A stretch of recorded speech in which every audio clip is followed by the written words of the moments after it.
না। বাইতুল্লাহর ভিতরে নামাজ পড়লেও তোমাদের গুনাহ মাফ হবে না। হাবিবে কিবরিয়া বলেন করেন, এক নম্বর ওই সকল সন্তান যারা মা বাবার অবাধ্য,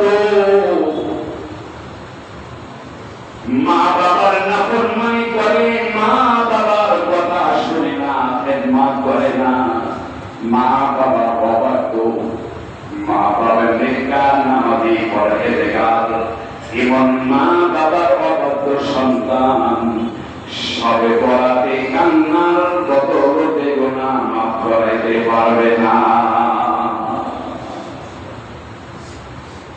নবীজি সফরে আছেন,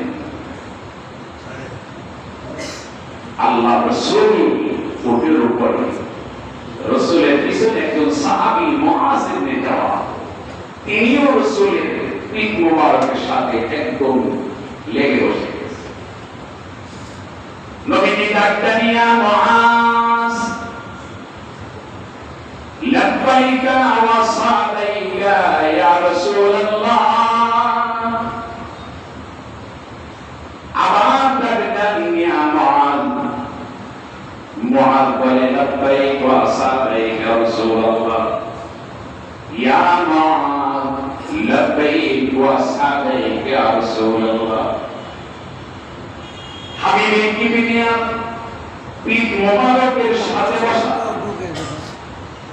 এরপর ডাকতেন, ওয়ার দূরত্ব কত বেশি। আল্লাহ নবী বলেন, ও মুআজ, তোমাকে একটা প্রশ্ন করতে চাই। কি বলেন? ইয়া রাসূলুল্লাহ, বলো বান্দার প্রতি আল্লাহর হক কি, আল্লাহর প্রতি বান্দার হক কি? মুআজ বলেন, ইয়া রাসূলুল্লাহ, এই প্রশ্নের জবাব আল্লাহ আল্লাহ রাসূল ছাড়া কেউ দিতে পারবে না। বান্দার জন্য কি করণীয়? আল্লাহ আল্লাহর জন্য কি করবে বান্দা? হাবিবে কিবরিয়া রাহমাতুল লিল আলামিন এই সবে বরাতের উদ্যোক্তা যিনি, যার বিনিময়ে সবে বরাত পাইলাম, রমজান পাইলাম, হাবিবে কিবরিয়া আহ্বান করেন, মুআজের শুনে না, আল্লাহর হক বান্দা আদায় করবে।